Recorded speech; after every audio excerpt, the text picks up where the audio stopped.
नमस्कार। DElEd fourth semester की online कक्षा में आप सभी का स्वागत है।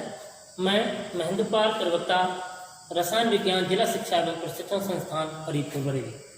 आज हम विज्ञान विषय में उप विषय रसायन विज्ञान के टॉपिक धातु कण पर चर्चा करेंगे और इस प्रकरण को पढ़ने के बाद हम ये जान सकेंगे कि धातुएं हमें कहाँ से और कैसे प्राप्त होती हैं। तो आइए शुरू करते हैं हम अपना प्रकरण धातु कण। देखिए क्या होता है, जैसे हम मार्केट में जाते हैं तो ये समझते हैं कि जैसे लोहा, बहुत सारी धातुएं आपने देखी होंगी और हम ये सोच लेते होंगे कि ये लोहा ऐसे ही प्राप्त हो जाता है, या लोहा हुआ, एल्यूमिनियम हुआ, कॉपर हुआ, तो ये धातुएं कहाँ से कैसे प्राप्त होती हैं, ये सब जानकारी हमको इस विषय में हो पाएगी। तो सबसे पहले खनिज क्या होते हैं। प्रकृति में धातुएं पृथ्वी के अंदर जिस रूप में पाई जाती हैं उनको हम खनिज कहते हैं। दूसरा है हमारा अयस्क क्या है? वे खनिज जिनसे धातुओं का निष्कर्षण आसानी से, सरलता में तथा कम खर्चे में किया जा सकता है, वे खनिज अयस्क कहलाते हैं। अब सभी अयस्क खनिज होते हैं, परंतु सभी खनिज अयस्क नहीं होते। केवल वे ही खनिज अयस्क, उन्हीं खनिजों को या उन्हीं को हम अयस्क कह सकते हैं जिनसे हमें सरलता से और कम खर्चे में धातु प्राप्त हो सके। अब बात आती है कि धातु कण क्या है। धातु कण अयस्क से, जैसा कि हमने जाना कि अयस्क से धातु प्राप्त की जाती है, तो अयस्क से शुद्ध धातु प्राप्त करने की, अयस्क से शुद्ध धातु प्राप्त करने की संपूर्ण प्रक्रिया धातु कण कहलाती है। ये क्रिया निम्नलिखित चरणों में पूर्ण होती है। नंबर 1, अयस्क का पीसना।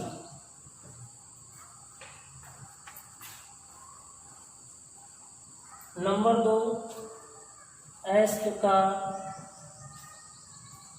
सांद्रण। नंबर 3, धातु का निष्कर्षण।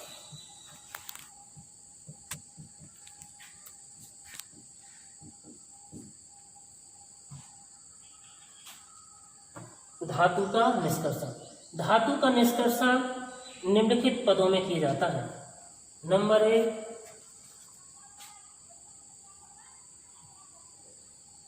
अयस्क को सांद्रित करने के बाद हम उस धातु का निष्कर्षण करते हैं, तो इसमें नंबर 1 होता है अयस्क का भर्जन, निस्तापन,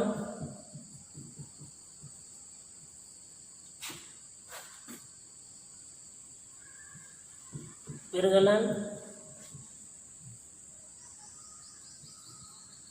बेसेमरीकरण,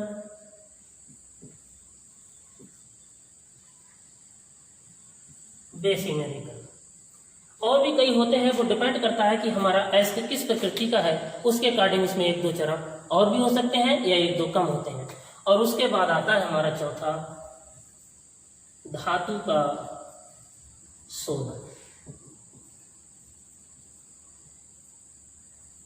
जब हमें विभिन्न चरणों से गुजरने के बाद जो धातु प्राप्त होती है, उसमें कुछ अशुद्धियां रह जाती हैं, उनको विभिन्न विधियों के द्वारा हम शुद्ध कर लेते हैं और एट लास्ट हमें शुद्ध धातु प्राप्त हो जाती है।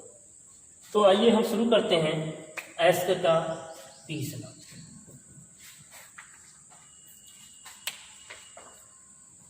सर्वप्रथम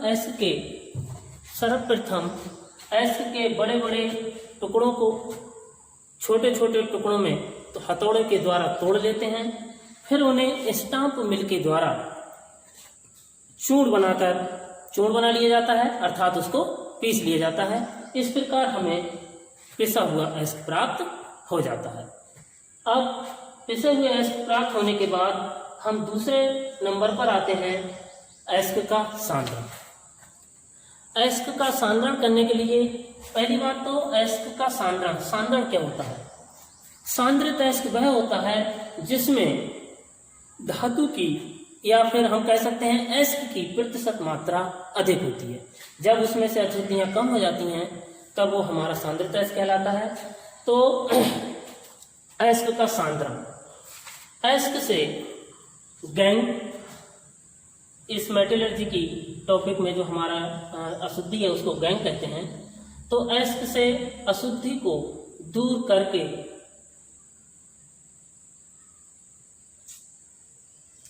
या हम इस तरीके से कह सकते हैं, एस्क से अशुद्धि को दूर करना एस्क का सांद्रण कहलाता है। इसमें हम अशुद्धि को गैंग कहते हैं, जिसमें ईंट, कंकड़, पत्थर इत्यादि आते हैं। अब हमारी आती हैं जब हमारा सांद्रण करने की कई सारी विधियां हैं। नंबर 1 है हमारा घनत्व या गुरुत्वीय पृथक्करण विधि। घनत्व या गुरुत्वीय पृथक्करण विधि। पृथक्करण,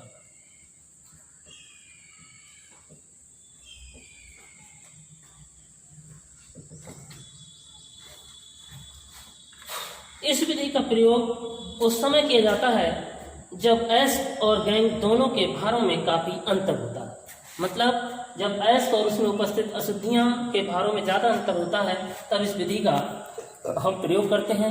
इस विधि में पिसे हुए एस्क के ढेर में जल की तेज धारा प्रवाहित की जाती है, जिससे गैंग हल्का होने के कारण पानी के साथ बह जाता है और हमारा भारी एस्क शेष रह जाता है। इस प्रकार हमें सांद्रित एस्क प्राप्त हो जाता है। ऑक्साइड, इस विधि के द्वारा ऑक्साइड एस्कों का सांद्रण किया जाता है, क्योंकि ऑक्साइड एस्क जो होते हैं वो भारी होते हैं। अब दूसरी विधि आती है हमारी चुंबकीय पृथक्करण विधि।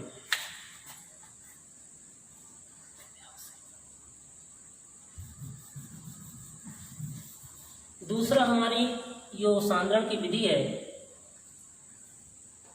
एक ये हो गई, दूसरी हमारी है चुंबकीय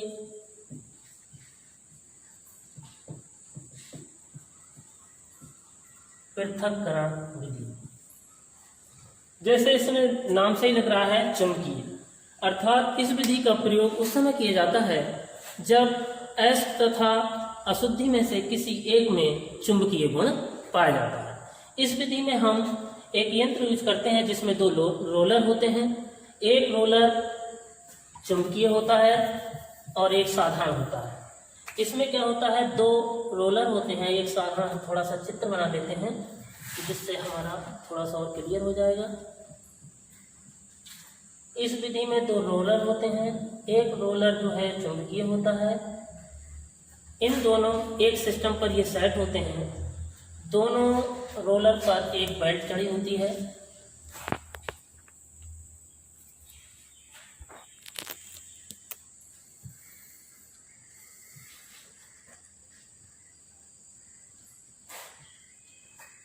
इस रोलर पर एक तरफ से हम पिसा हुआ एस्क गिराते हैं।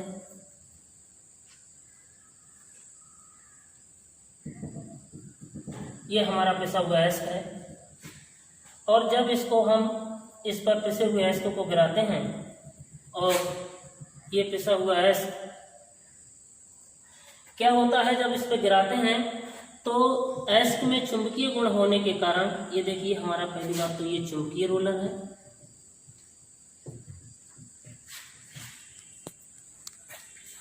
और ये हमारी बेल्ट है, और ये हमारा पिसा हुआ एस्क है।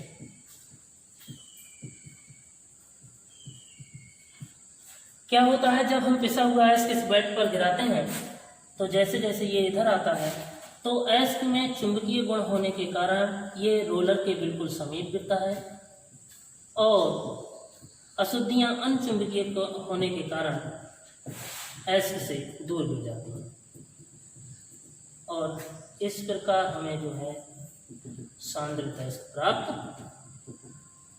हो जाता है। तो ये हो गई हमारी चुंबकीय पृथक्करण विधि। अब हमारी इसमें तीसरी विधि आती है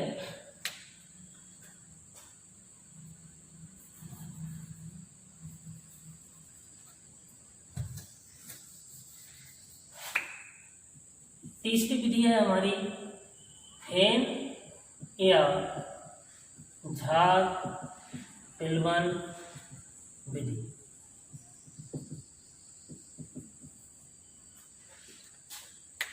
इस विधि का प्रयोग तब किया जाता है जब एसिड में सल्फाइड की अशुद्धि होती है। इस विधि में पिसे हुए एसिड को एक बड़े से टैंक में भरकर उसमें जल के साथ घोल बना लेते हैं तथा उसमें थोड़ा सा चीड़ का तेल मिला लेते हैं और एक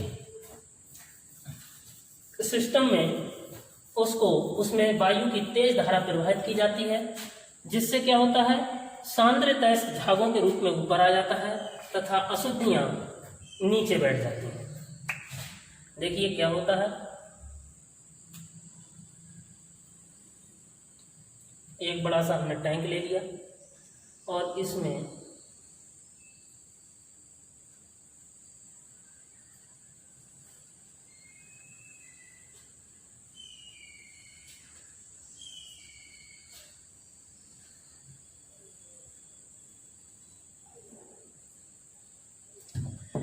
हम पिसा हुआ एसिड लेकर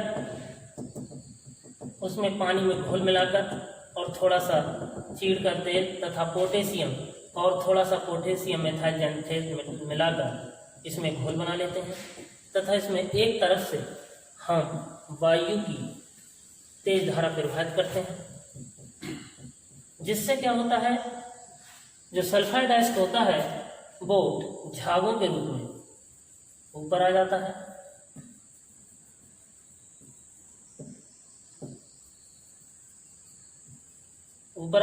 तथा अशुद्धियां नीचे बैठ जाती हैं।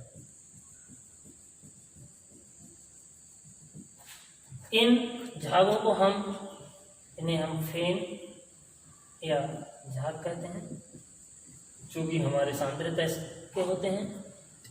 इन झागों को हम अलग कर लेते हैं तथा सुखा लेते हैं। इस प्रकार हमें जो है सांद्रित एसिड प्राप्त हो जाता है। आज हमने जाना एसिड के सांद्रण की विधियां और मैं उम्मीद करता हूं इन सांद्रण की विधियां आपकी समझ में आ गई होंगी। आज की कक्षा में बस हम यही समाप्त करते हैं। आगे की कक्षा में हम फिर मिलेंगे। तब तक के लिए धन्यवाद।